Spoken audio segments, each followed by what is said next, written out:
Abdul, on peut considérer il est un petit peu, voilà, il est un petit peu à Nantes, il est un petit peu à Paris.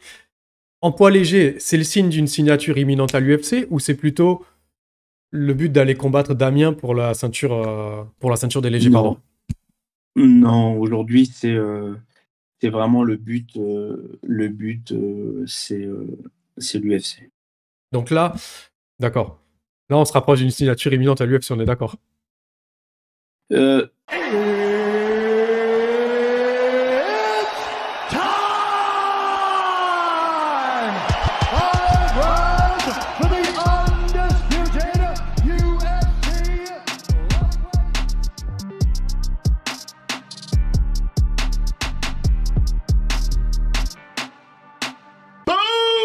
Perfect shot. Eh, salut tout le monde, c'est Nico. Soyez les bienvenus dans MMA Club Podcast. Aujourd'hui, c'est le cofondateur et PDG d'Ares Fighting qui est en ma compagnie, sans oublier la casquette de président du MMA Factory et si je ne dis pas de bêtises, directeur technique national de la Fédé européenne de Krav Maga. S'il est en ma compagnie aujourd'hui, chers auditeurs, ça prouve au moins une chose, c'est qu'au MMA Factory, finalement, on délègue. Benjamin Sarfati, soyez le bienvenu dans MMA Club. Merci Nicolas, bonjour à tous les auditeurs de ma club et merci pour l'invitation. Ouais, c'est cool. Ravi d'être parmi vous. Avec plaisir, avec plaisir. Je vais commencer par parler un petit peu de Cyril Gane. Je souhaite qu'on revienne un petit peu sur l'UFC 285. Après le combat, vous rejoignez le vestiaire. Dans votre tête, quels sont les mots que vous mettez sur la défaite du groupe à travers la soumission de John Jones? Bah, honnêtement, il n'y avait pas grand-chose à dire si ce n'est que il n'y a pas eu de combat.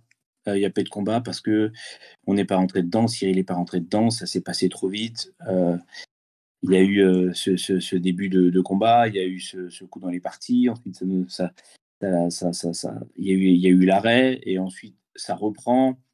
Et à ce moment-là, chose que Cyril ne le fait jamais, il fait une petite erreur en mettant le bras arrière, il avance la jambe arrière en même temps. Du coup, bah, il se fait saisir, emmener au sol. Et bon, finalement, de là, tout s'enchaîne de façon négative, puisque le game, c'était vraiment de bouler, de se déplacer, d'aller sur les côtés avec des uppercuts pour justement, on savait que John Jones allait vouloir descendre dans les jambes. Donc, il y avait vraiment cette envie de rentrer par en dessous pour éviter justement euh, les entrées de John. De John. Et du coup, il y a eu ce bras arrière avec cette jambe qui avance et ça compromet complètement tout, puisque finalement, en avançant cette jambe, ça facilite le takedown. Et de là, on a affaire à quelqu'un qui progresse rapidement. Une première fois, ça relève, ça amène contre la cage. Première tentative de guillotine qui ne fonctionne pas. Deuxième tentative de guillotine avec un gros poids sur les cervicales. Ça va très très vite, très grosse pression. Le bras rentre, le bras est placé. Il y a la soumission. Là, à ce moment-là, on est tous déçus, décontenancés, bien évidemment, au-delà de la peine et de la déception.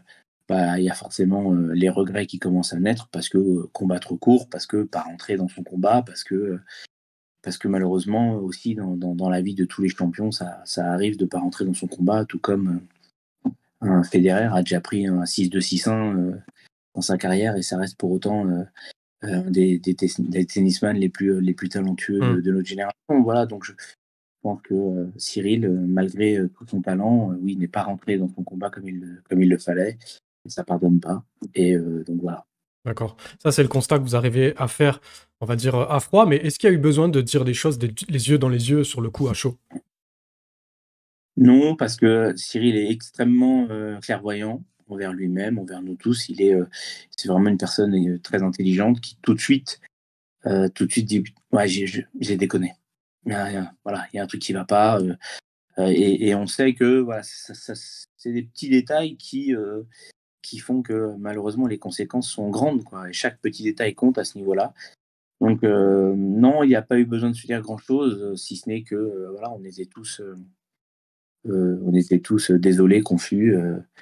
Et voilà, c'est, on a extrêmement trouvé de la positivité en se disant, écoute, ok, là, on n'a pas réussi, on a échoué, on repart.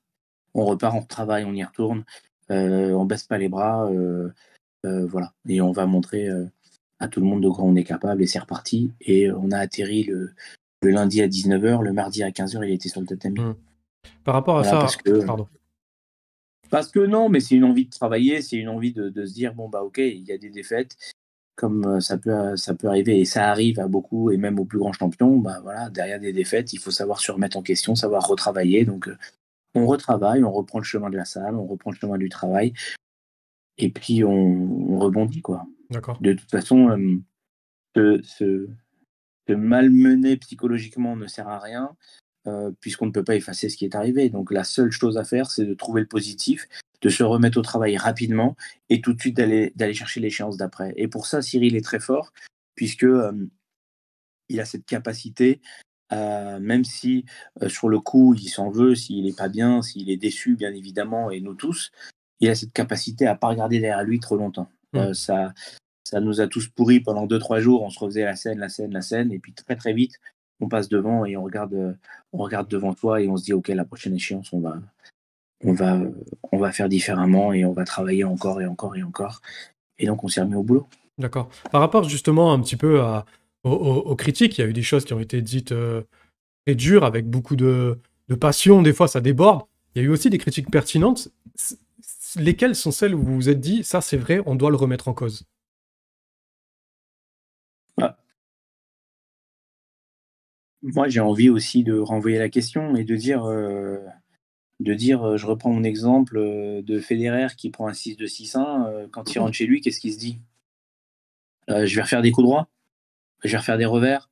Bon, non, il va, il va retravailler tout son jeu, tout son game, et c'est ce qu'on fait aujourd'hui avec Cyril. On sait que aujourd'hui, on n'a pas pu montrer les progrès que Cyril a fait au sol et à la lutte, et les gens font des raccourcis en se disant, bah oui, il n'a pas travaillé son sol et sa lutte. Non, Cyril est fort au sol, il est fort en lutte, il a beaucoup bossé, il a quand même fait plusieurs soumissions dans sa carrière. C'est une personne qui sait faire.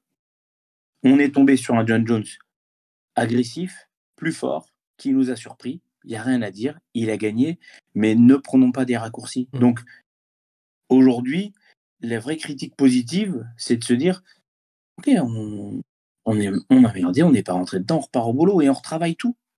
On travaille beaucoup de sol, beaucoup de lutte, mais on continue à travailler son footwork, on continue à travailler sa boxe, son coup d'œil, son jeu de jambes. On travaille tout. À ce niveau-là, de toute façon, il faut tout travailler. Absolument tout. Donc, je ne suis pas en train de dire qu'on ne se remet pas en question. On est tout le temps en train de se remettre en question. C'est le propre d'un coach, c'est de se remettre en question. Tout comme jusqu'à la veille du combat de John Jones, on re-regardait des vidéos pour voir si on n'avait rien manqué, rien loupé. Et pour autant, tu vois, on a pu manger des dizaines et des dizaines d'heures de vidéos. Et puis voilà, c'est un combat qu'on avait prédit comme ça, on avait anticipé ce qui allait se passer, on savait qu'il allait vouloir démarrer fort, on savait qu'il ne voudrait pas aller faire 5 rounds parce qu'il n'aurait probablement pas la caisse face à un Cyril qui allait pouvoir tenir plus longtemps. Donc on savait qu'il allait être agressif, on sait que nous à l'inverse, Cyril c'est plutôt un diesel, il aime bien bouger, il aime bien se déplacer. On était prêt à ça, on avait prévenu Cyril que ça se passerait comme ça. Donc si tu veux, c'est pas comme si on arrive main dans les poches, on débarque et boum, on se fait soumettre, on rentre à la maison. Non, il y a eu du vrai boulot, aussi bien sur l'anticipation de ce qui allait se passer, aussi bien sur la préparation de ce combat, aussi bien sur du travail en lutte, du travail au sol.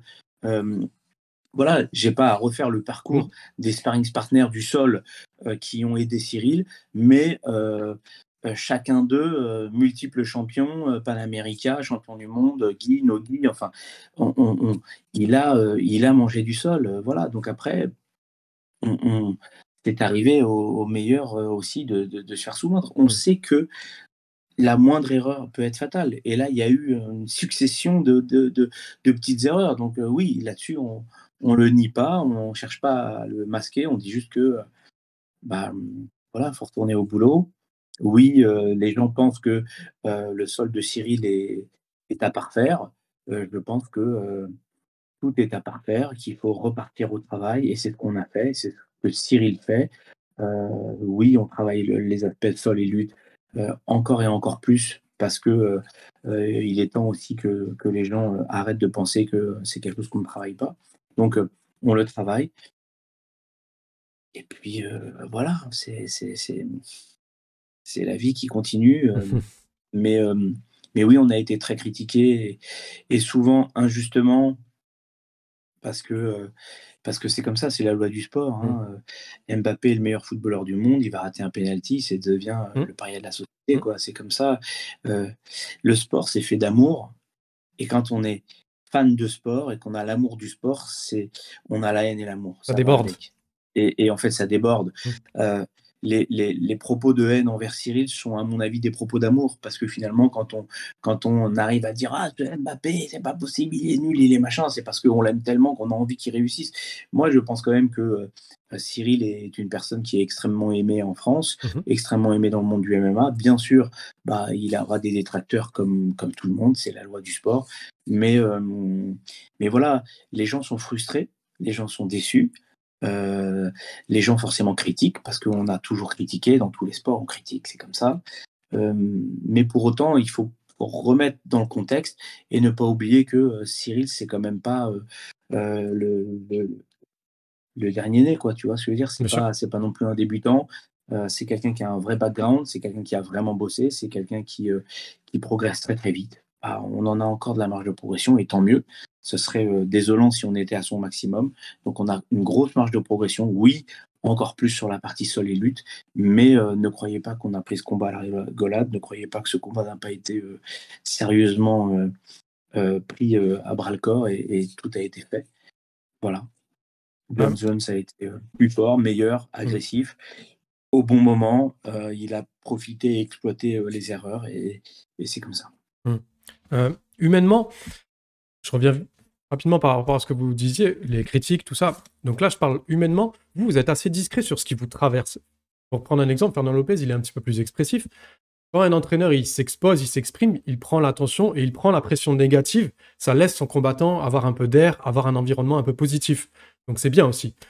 Ça a son côté un petit peu négatif, mais il y a aussi des bons côtés. Là, c'est un petit peu explosé dans les médias, comme on disait tout à l'heure. Dans King and Junji, Fernand, il a commencé à parler de la prépa mentale pour coach. Est-ce que ça traduit que vous en souffrez quand même et que vous vous sentez un petit peu en manque d'outils par rapport à certaines virulences? Je honnêtement, je pense que c'est, quelque chose qu'aujourd'hui Fernand gère bien. Hmm. Faut être honnête, ça fait des années qu'il est au devant de la scène, ça fait des années que, malheureusement, il prend des tacles dans tous les sens, ça fait des années qu'il est, malmené, chahuté, et aujourd'hui, il a, le recul, l'expérience, pour pouvoir gérer, absorber sans trop non plus que ça prenne trop d'ampleur et que ça l'affecte lui ou que ça affecte son entourage. Bien que parfois ça affecte quoi qu'il arrive, hein, parce qu'il y a quand même des propos des fois d'une telle violence que forcément ça touche et ça blesse.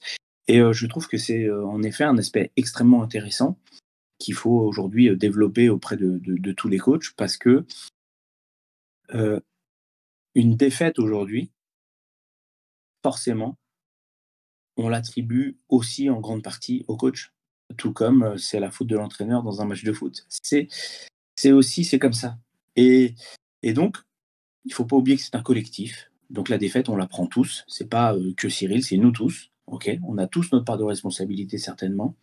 Après, il faut savoir en tant que coach ne pas forcément euh, laisser traverser certaines critiques qui sont fausses ou qui sont injustifiées ou qui sont juste méchantes gratuitement, quoi. Et ça, oui, en effet, faire de la prépa mentale pour coach, c'est une bonne chose parce que c'est important de savoir discerner la qualité de ton travail avec le résultat. Des fois, le résultat n'est pas au rendez-vous. Hmm. Fort heureusement, euh, il l'est, et plus souvent qu'il ne l'est pas. Sinon, en effet, là, là, il faudrait vraiment se poser de sérieuses questions sur ses compétences. Mais c'est vrai que c'est quelque chose qui est important, et je pense il faut qu'on fasse grandir les coachs aussi mentalement par rapport à ça. C'est une- c'est quelque chose qu'on sous-estime, mais sur une carrière de coach, quand on a fait 15, 20, 30, 50, ou qu'on a accompagné une centaine de combattants,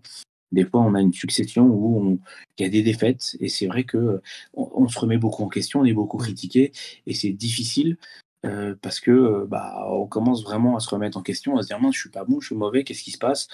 Et il faut faire la part des choses. Donc il faut tout reprendre. Est-ce que j'ai bien fait mon camp d'entraînement? Est-ce que j'ai bien bossé? Est-ce que j'ai bien fait ci? Est-ce que j'ai bien analysé ça? Ok, bon bah ça me dédouane pas 100%, mais en tout cas, je n'ai rien à me reprocher ou on verra sur le prochain. Et des fois, on a des petites séries comme ça un peu négatives, mais après ça repart parce que le coach aussi doit travailler euh, pour être encore meilleur. Et après, voilà, c'est les cycles, c'est la vie. Donc oui, c'est une bonne chose. La partie mentale, pour les coachs aussi, c'est important. Ça, c'est assez récent que dans l'ensemble, au MMA Factory, vous avez pris conscience qu'il fallait s'appuyer de cette aide-là ou ça fait longtemps et puis il n'y avait pas vraiment d'élément déclencheur jusque-là et là, il y a eu un élément déclencheur. Non, alors, nous, ça fait très longtemps qu'on travaille avec des préparateurs mentaux. Ça fait vraiment longtemps, aussi Mais bien pour pour coach, les. pardon. Alors, beaucoup plus pour les combattants Mm. à la base. Alors, beaucoup de nos coachs étaient des combattants, donc du coup, ils sont quand même habitués à cette gymnastique. Mais c'est vrai que c'est un peu plus récent qu'on commence aussi à tourner les coachs vers ce type de préparation mentale. C'est important. Et puis, il ne faut pas oublier que le coach aussi a de la pression. Hein. Plus on arrive dans des organisations élevées, la pression monte, on est regardé et on sait qu'on est jugé aussi en partie. Donc, il faut aussi que le coach puisse avoir la force mentale de subir la préparation, de subir un peu aussi les projecteurs, de subir les critiques et quand il y a des fêtes aussi, de savoir l'encaisser. Donc oui, c'est assez récent, mais j'en suis content qu'on mette ça en place. C'est très important. Ouais, c'est cool. C'est une bonne chose. Alors, je voudrais aborder un petit peu les récentes formes de communication qu'il y a eu un petit peu autour de vous. Votre nom, il est ressorti 2 fois la semaine dernière. Dans Mika Lebou, dans le podcast AB Show, et après, quand Carla Mousseau, en interview sur Pugila, il vous cite en parlant d'échanges en message privé. Encore une fois, que ce soit vrai ou pas, personne ne vous saute dessus. Comment expliquez-vous justement, par rapport à ce qu'on disait tout à l'heure, que Fernand soit un fusil permanent et pas vous? Alors, c'est l'exemple, hein, Fernand, j'appuie pas sur Fernand, mais c'est pour vraiment faire la différence de polarité qu'il y a. Comment vous analysez ça, quand on vous laisse tranquille? Bon, déjà, pour recontextualiser, et c'est vrai que moi, j'ai toujours été quelqu'un d'assez discret, aussi bien sur les réseaux.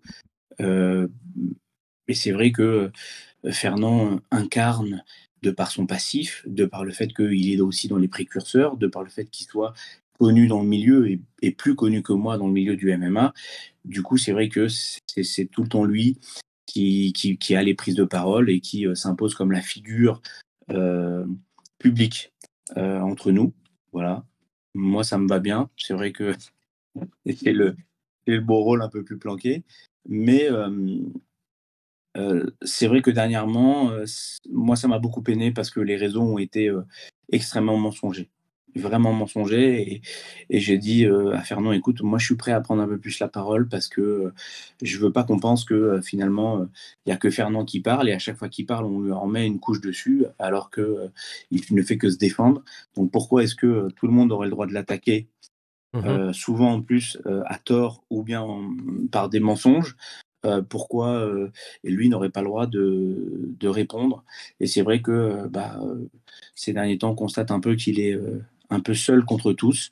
Et je trouve que c'est important qu'on puisse se mobiliser pour rétablir certaines vérités, pour pouvoir dire certaines choses. C'est vrai que on le critique beaucoup, moi moins forcément, parce que je suis moins visible. Donc forcément, on critique celui qu'on voit le plus. Je pense aussi que la critique sert à rediriger les projecteurs sur soi-même. Donc, si je critique une personne qui a de la lumière, bah forcément, ça va me ricocher dessus et donc je vais avoir cette lumière. Moi, étant donné que j'ai très peu de lumière, aujourd'hui, venir me critiquer, ça va pas apporter une grande lumière sur toi, tu vois ce que je veux dire? Il y a aussi ça, la lumière de Cyril et de Fernand. Bon, le fait d'aller les bousculer un peu, je vais leur prendre un petit peu de lumière. Voilà aussi pourquoi je pense que on me laisse un peu plus tranquille. Voilà. Après, oui, j'ai été surpris de certaines déclarations sur moi parce que j'ai trouvé ça extrêmement, comment dire, Direct. hypocrite. Pardon? Non, c'était extrêmement hypocrite en fait, ce qui Hmm. s'est dit sur moi, puisque quand Karl Moussou parle de moi, il a la mémoire courte. Il Mhm. a la mémoire très courte. Aujourd'hui, il suffit d'aller sur son Instagram. Je pourrais vous envoyer la capture d'écran, comme ça, vous pourrez la mettre sur votre podcast. Où finalement, lors de la ceinture du Cage Warrior, il ne manque pas de remercier ses coachs, Steve Picot et Benjamin Sarfati, qui lui ont été d'une aide précieuse et qui ont contribué à sa grande victoire. Donc, il oublie que j'étais dans son coin, il oublie que j'ai fortement contribué à sa victoire au Cage Warrior. Donc aujourd'hui, il ne peut pas se permettre de me faire passer pour quelqu'un qui ne connaît pas le métier. C'était déjà il y a quelques années. Donc voilà, il faut. Je ne demande pas des éloges, je dis juste que il ne faut pas avoir la mémoire courte. Oui, je viens du Krav Maga. Oui, je n'ai pas de palmarès en MMA. Mais je pense aujourd'hui qu'une personne qui fait son travail, contrairement à Monsieur Tarabdi, qui a priori se veut être journaliste consultant, mais qui a oublié de faire ses devoirs, puisqu'un journaliste doit faire ce que vous avez fait, c'est-à-dire vous renseigner sur qui je suis, quel est mon parcours, quel est mon background. Aujourd'hui, quand on parle de moi comme un personnage, c'est bien qu'on sache définir qui est ce personnage, et c'est vrai que c'est dommage de ne pas enquêter avant de prendre la parole et de dire que Benjamin Sarfati n'a rien à faire dans un coin, par exemple. Benjamin Sarfati, à ma toute petite échelle, aujourd'hui, c'est quand même 30 ans d'arts martiaux, que ce soit du Krav Maga, 10 ans de kickboxing, 10 ans de jiu-jitsu brésilien, ceinture marron de jiu-jitsu brésilien, c'est des diplômes, des BPGEPS, c'est des DIF, c'est une préparation sur un Master 2 de la performance aujourd'hui, c'est presque 100 combattants que j'ai accompagnés dans ma petite carrière de coach, c'est une ceinture que j'ai été gagnée avec Damien Lapillus, une ceinture que j'ai justement gagnée avec Carla Moussou, une autre avec Commande, une autre avec Thibault Larcher, c'est Anthony Dizzy, c'est Samir Feydin, c'est des dizaines de grands combattants que j'ai accompagnés. C'est être coach pour Cyril Gane sur son combat de Junior Dos Santos. Donc, je pense qu'aujourd'hui, je trouve ça un peu culotté de sa part de venir dire Benjamin Sarfati, qu'est-ce qu'il fait dans le coin. Déjà, il avait bien fait ses devoirs. Mais a priori, je pense qu'il faudrait qu'il change de métier parce que journaliste non plus, c'est pas fait pour lui. S'il avait bien fait ses devoirs, il se serait rendu compte que je pense que je suis légitime aujourd'hui à pouvoir diriger un camp d'entraînement, à pouvoir donner des conseils, à pouvoir être dans un coin. Ça, c'est... Et puis s'il avait encore mieux fait ses devoirs, il aurait su que dans le coin, il n'y avait pas en effet Reda Bush, mais il y avait Devonte Jones, qui est juste une pointure dans le sol, et que donc voilà, c'était l'un ou l'autre, et qu'il y avait bien une personne issue du sol avec nous dans le corner. Mais ça encore, étant donné que il est ignorant sur ça, il prend la parole avec beaucoup d'ignorance. Bref, ce n'était pas le débat. Tout ça pour dire que oui, je suis moins mis en avant sur les réseaux. Moi, ça ne me gêne pas, ça me va très bien. Je suis du coup moins critiqué, tant mieux. Mais ça n'empêche que je fais corps avec mon ami et mon associé. Aujourd'hui, Fernand fait quand même un travail formidable. Et on peut le critiquer, tout comme on peut critiquer Deschamps quand il perd un match. Mais aujourd'hui, Deschamps a gagné la Coupe du Monde, a gagné la Coupe d'Europe. Fernand Lopez a amené Cyril Gane à la ceinture 2 fois. On a gagné une fois la ceinture intérimaire, on a perdu 2 fois la ceinture. Il a amené Francis Ngannou à la ceinture, il a amené Taylor Lapillus à l'UFC, Michael Lebout à l'UFC, Alan Bodo à l'UFC, Cyril Gane à l'UFC, Nassourdine Mavov à l'UFC, William Gomis à l'UFC. Bon, il a managé Veronica Macedo, Yon Kutelaba. Je pense qu'aujourd'hui, on peut pas continuer à tirer comme ça dans les pattes d'une personne qui a fait autant de choses, quoi. Vous voyez, c'est ça que je trouve vraiment déplorable, c'est de dire, bon, on peut critiquer, mais juste, qui a fait la même chose en France aujourd'hui? Qui l'a fait? Personne. Donc, critiquer, c'est bien, mais personne ne l'a fait. Et même dans le monde, il n'y en a pas tant que ça qui l'ont fait. Donc, voilà, il faut un petit peu se rappeler l'histoire avant d'être trop critique, oui, mais il faut pas être non plus irrespectueux, quoi. Il y a des choses qu'il faut pas oublier. Ok, c'est une réponse bien complète. Euh, toujours en termes de communication un petit peu autour de vous. Je vais pas creuser, mais je vais quand même revenir vite fait sur ce petit passage. Toujours par rapport à Mika et à Bichot, dans le récent épisode, ils ont invité le président du MMAGP, Abdel Khaznadji, avec en gros titre, c'est moi qui ai lancé Ares. Ça vous a fait quoi, ces déclarations? Ça m'a fait sourire. Ça m'a fait sourire parce que, pas à la base, enfin, même aujourd'hui, moi, Abdel, c'est quelqu'un que j'aime bien. Je trouve sympathique. Je trouve sympathique. On a eu les montagnes russes, hein, quand Michael Lebou, justement, Tarabdi et d'autres personnes ont quitté le MMA Factory. Ils sont partis chez Hobby Fight. Et donc, au début, c'était un peu la guéguerre avec Abdel. Et puis, finalement,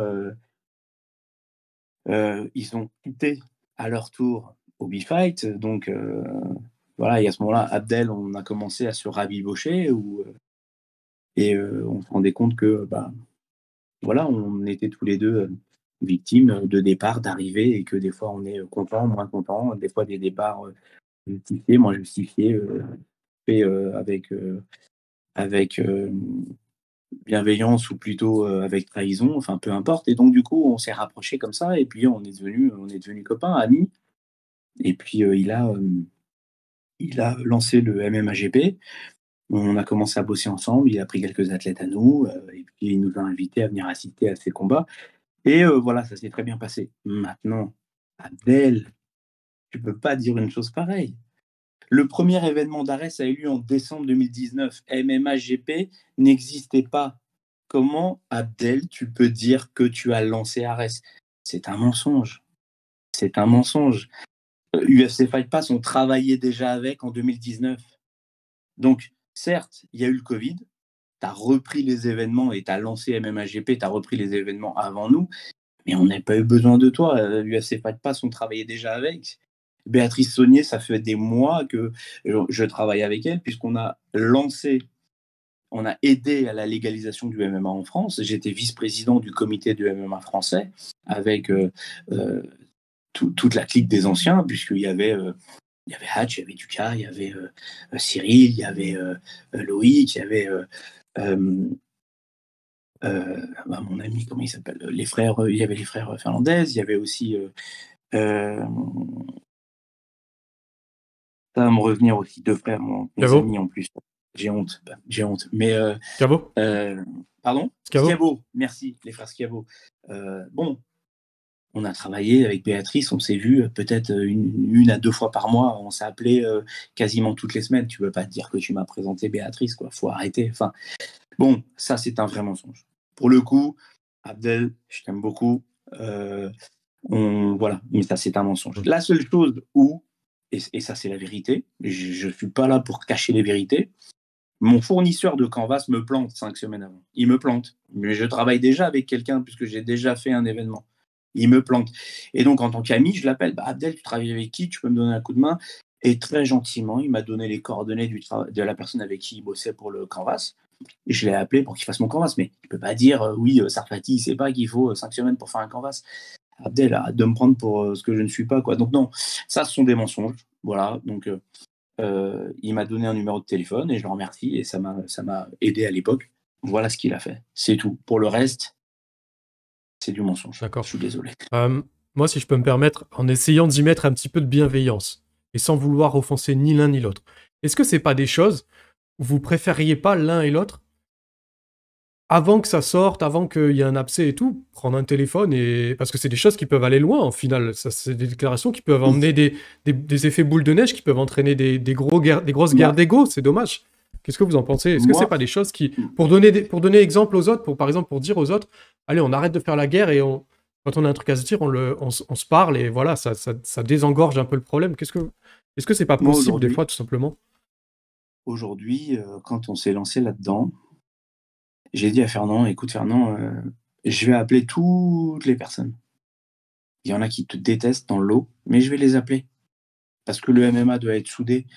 Aujourd'hui, il ne faut pas regarder que son propre nombril, il faut regarder tout le MMA. Je les ai tous appelés. Cyril, Diabaté, Stéphane Hatch, David Duca, Mhm.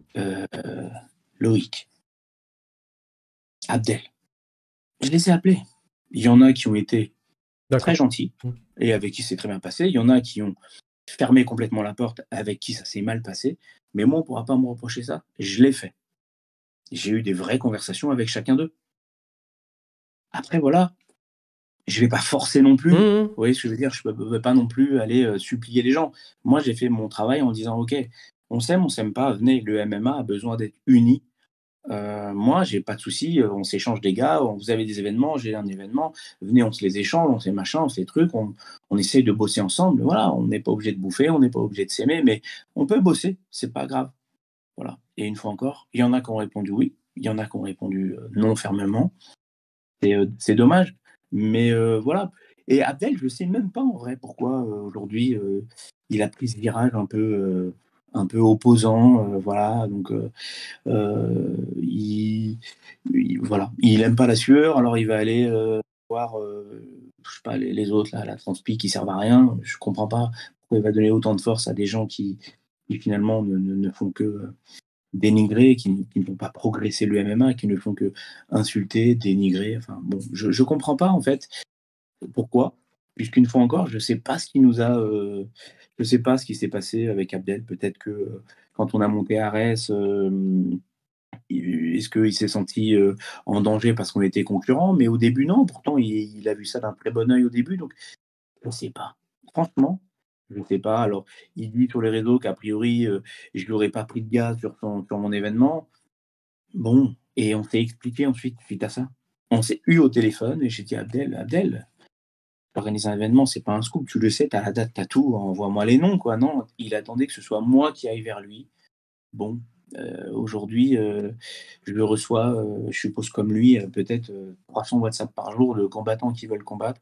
C'est vrai que c'est pas moi qui ai été vers lui, mais honnêtement, bon, on s'est expliqué en plus suite à ça, et je pensais que les choses étaient réglées, puis finalement, non, Mhm. ça c'est, voilà. Donc, bon, j'ai pas de, voilà, il y a des personnes vraiment à qui j'en veux aujourd'hui. Abdel fait pas partie de ces personnes-là, D'accord. Mais c'est bien de le dire.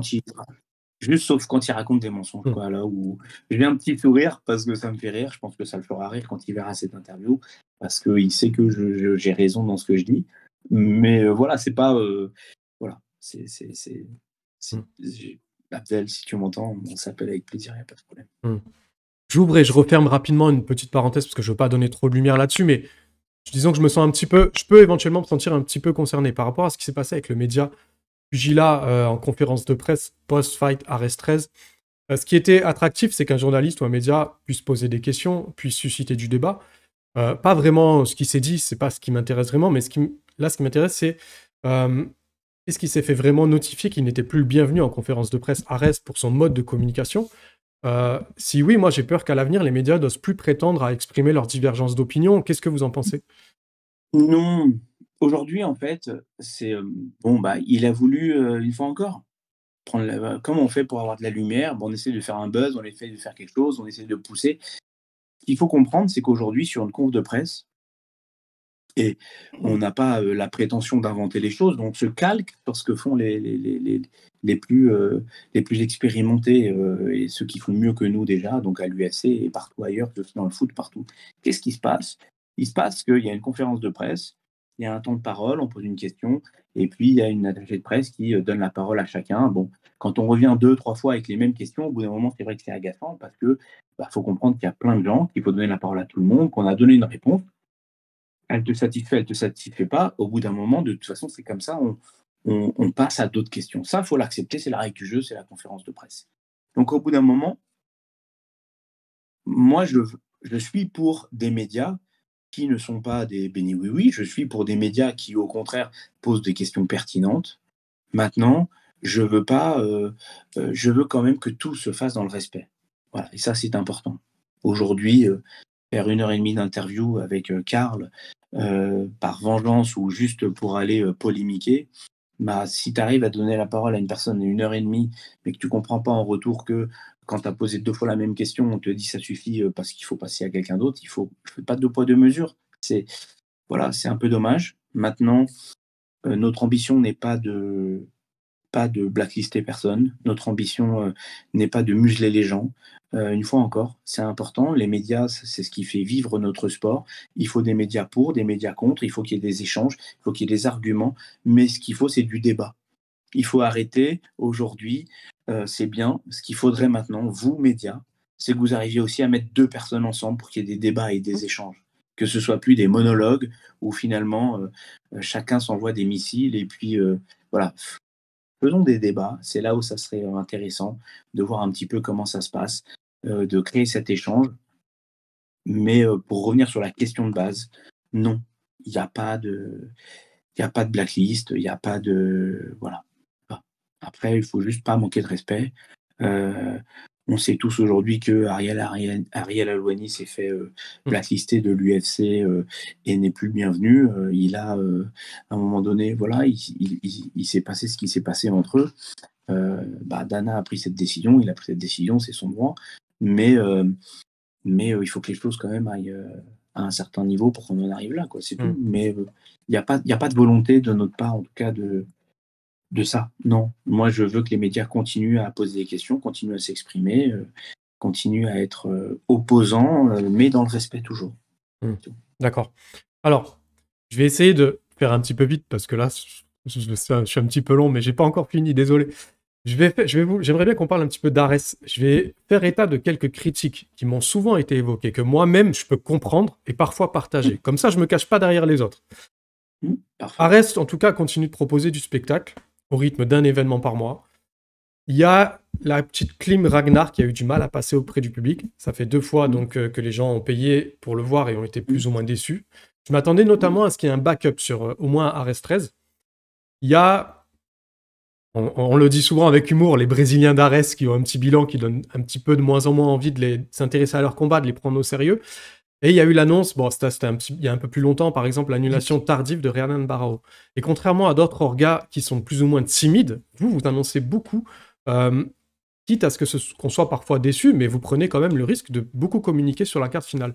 Donc là, je suis un petit peu exigeant, hein, mais si je vous dis que la politique éthique de la communication d'Ares, elle n'est pas au niveau de ce qu'elle est capable de faire en termes de communication sportive, est-ce que vous comprenez cette frustration et quelle réponse vous pouvez y apporter ? Que je comprenne bien la question. Là, c'est les fight cards versus les annulations qui posent problème, c'est ça? Si je résume? Et aussi parfois, comme Renan Barão, le fait que l'info arrive un peu tardivement au grand public. Okay. Le fait que Ragnar, par exemple, je pense qu'on était beaucoup, enfin moi c'est beaucoup ce qu'on m'a dit, mais pourquoi il n'y a pas un backup? Parce que plus ou moins les gens s'attendaient à ce qu'il y ait un problème avec Daniel Lantier. Ok. Déjà, il y a plusieurs points. Point numéro 1, malheureusement, dans notre sport, des annulations, il y en a eu, il y en a et il y en aura. Et c'est la loi de notre sport. C'est comme ça. Et c'est comme, je reprends l'exemple du foot, il y a des gars qui sont blessés et qui finalement quittent la feuille de match le jour du match. Et malheureusement, c'est la loi du sport et on pourra rarement faire autrement. Après, ce qu'il faut comprendre, c'est que on ne peut pas toujours remplacer tout le monde. Pourquoi? Parce qu'il faut tenir compte des règles de la fédération. Donc aujourd'hui, Ragnar étant débutant pro, il lui fallait quelqu'un qui avait entre 0 et 4 combats. À 3 jours du combat, il faut quand même toute une batterie de médical à faire, qui n'est pas toujours évidente parce que si tu as plus de 32 ans, il faut un test d'effort. Si tu as moins de 32 ans, il faut un ECG, il faut un IRM, il faut un fond d'œil, il faut une consultation médicale, il faut des analyses de sang. Donc, il y a aussi ça aussi qu'il faut prendre en compte. Et puis, il y a aussi le fait que le combattant aussi, lui-même, a aussi le droit de dire moi, je me suis préparé pour une personne, ça fait des mois que je travaille pour une personne, que je l'analyse, ça fait des mois que je fais de l'analyse vidéo, que je m'entraîne, que je fais ce qu'il faut. D'un coup, on me change l'adversaire. On peut aussi comprendre que ça fasse pas toujours plaisir, quoi, et qu'on n'ait pas toujours envie. Donc, il faut prendre en compte tous ces paramètres. Donc après, concernant la communication, nous, aujourd'hui, on a une personne qui nous annonce qu'elle est blessée 3 jours avant. Donc 4 jours avant.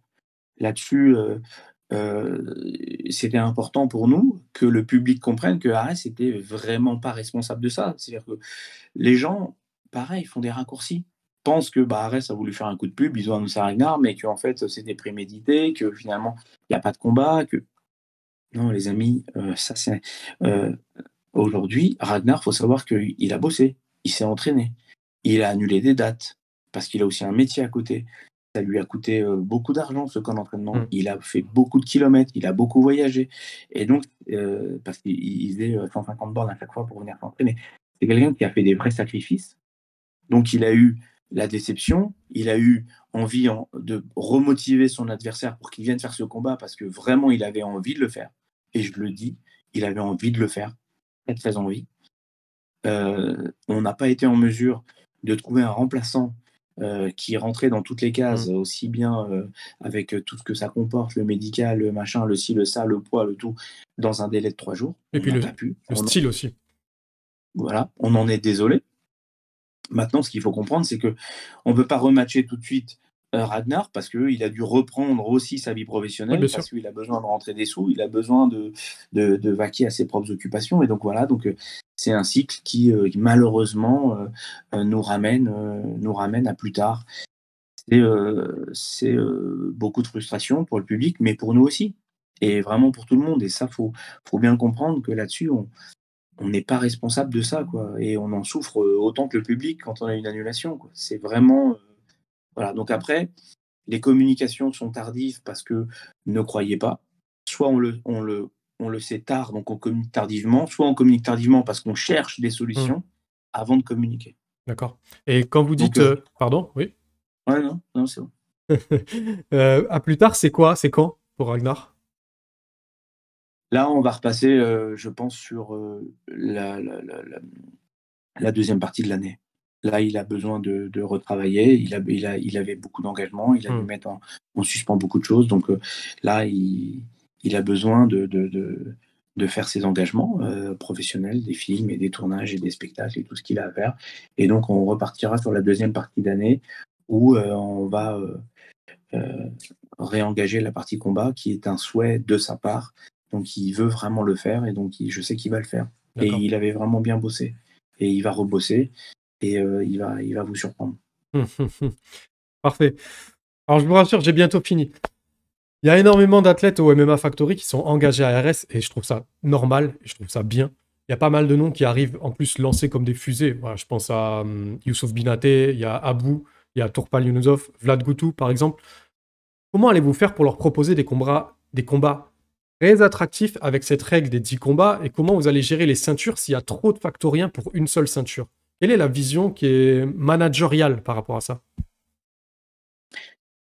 Déjà, aujourd'hui, la fédération semble aujourd'hui à l'écoute pour un assouplissement de cette règle-là, ce qui est une très bonne chose.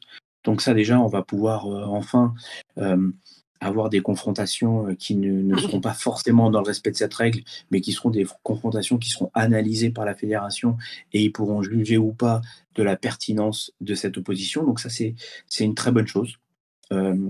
Et je les en remercie pour ça, parce que c'était important. Deuxième point, aujourd'hui, au niveau de l'affrontement au sein des factoriens, il va se passer ce qui se passe dans beaucoup de salles, même aux États-Unis. On va éviter qu'ils s'affrontent, parce que c'est jamais bon. Mais si à un moment donné, c'est pour une ceinture, si à un moment donné, c'est pour un changement de carrière, si à un moment donné, il y a un enjeu qui est là, de la même façon que ça s'est déjà fait et que ça se pratique déjà outre-Atlantique, la question se posera de se dire, OK, est-ce qu'on est capable aujourd'hui de faire 2 camps d'entraînement, la salle, 2 horaires différents, avec deux teams de coachs, 2 teams de combattants qui vont s'entraîner et qui s'affronteront. C'est pas encore au goût du jour, mais en tout cas, on commence à travailler les esprits sur ça, parce que ça va arriver. Oui, puis c'est pas une faute professionnelle. À un moment donné, il y a un enjeu, il faut se croiser. Et je le redis, c'est déjà arrivé sur une ceinture de l'UFC que 2 gars du même gym s'affrontent. Et Abdul, on peut considérer qu'il est il est un petit peu, voilà, il est un petit peu à Nantes, il est un petit peu à Paris. En poids léger, c'est le signe d'une signature imminente à l'UFC ou c'est plutôt le but d'aller combattre Damien pour la ceinture des légers, pardon? Non, non, aujourd'hui, c'est vraiment c'est l'UFC. Donc là, d'accord. Là, on se rapproche d'une signature imminente à l'UFC, on est d'accord. Voilà, moi, j'aime pas parler de choses qui ne sont pas faites ou qui ne sont pas concrètes aujourd'hui. Il y a des discussions, on va pas le cacher. Mais c'est vrai que bah, à 84, c'est pas sa caté, c'était trop lourd. 77, il est bien. Et il se sent de descendre à 70 pour rebondir et être solide comme il est à 77 avec une pesée à 70. Donc on est parti sur ce schéma avec Clément qui donc le suit et l'accompagne, Clément Marcoux. Voilà, donc c'est le prochain défi. Mais la ligne de mire, oui, c'est l'UFC. C'était un petit peu un critère d'exigence de leur part de tester l'athlète et de dire est-ce que tu es capable d'aller dans cette catégorie-là si on a besoin? Non, pas du tout. Pas D'accord. du tout, c'est plus là un travail entre Clément et Abdoul, puisqu'ils travaillent beaucoup ensemble et aujourd'hui, ils ont travaillé sur des prises de masse, sur du poids, sur de la masse, sur le côté prépa physique, athlétique, sur l'endurance. Et de par leur travail, voilà, ils ont réussi à se rendre compte que autant 84, c'était vraiment pas la caté d'Abdoul. Il a eu du mal à monter à 84, il n'a D'accord. pas eu à beaucoup cutter, il a senti que c'était lourd, que le poids était lourd, et donc ça a été un combat qui a été quand même physiquement éprouvant pour lui.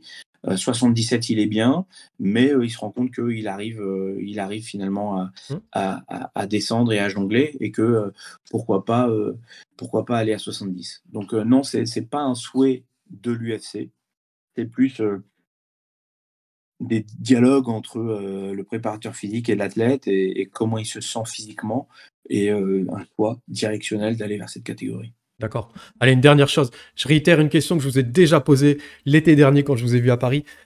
Quelles sont les villes où vous cherchez à faire un événement? Arès et quand? Alors, aujourd'hui, 2023, on restera à Paris. D'accord. 2023, on restera à Paris. Nous, c'est important que, que le nom soit solide.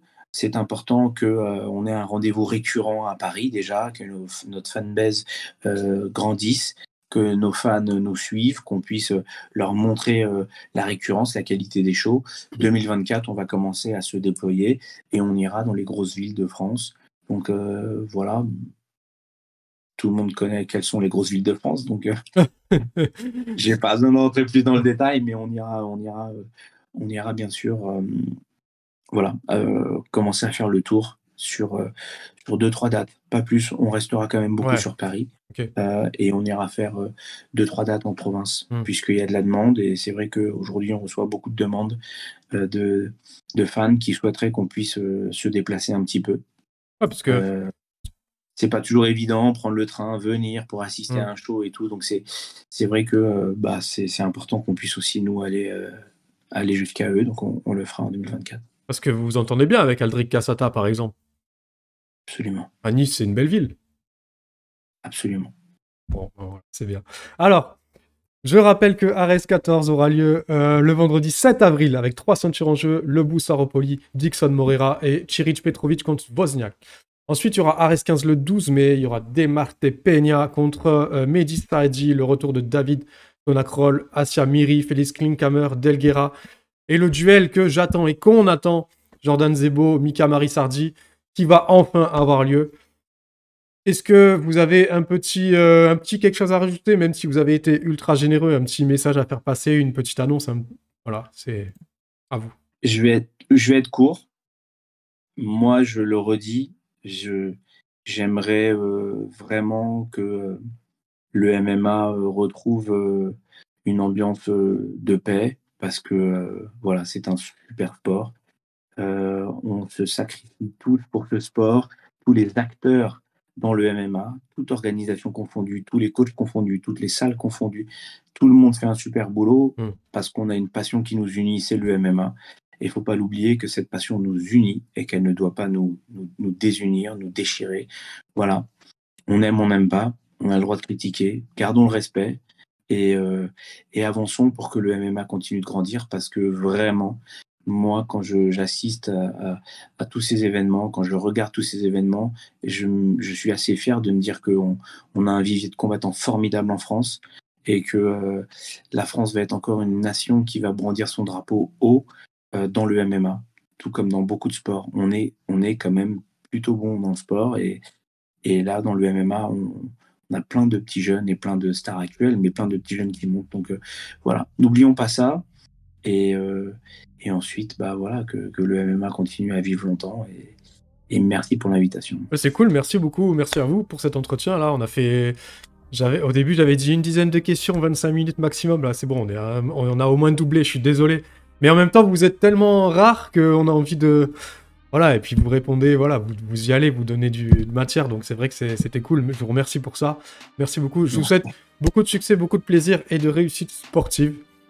C'est sincère, merci. Voilà, c'est cool. MMA Club, c'est terminé, et je vous dis à bientôt, et comme d'habitude, je vous fais des gros bisous.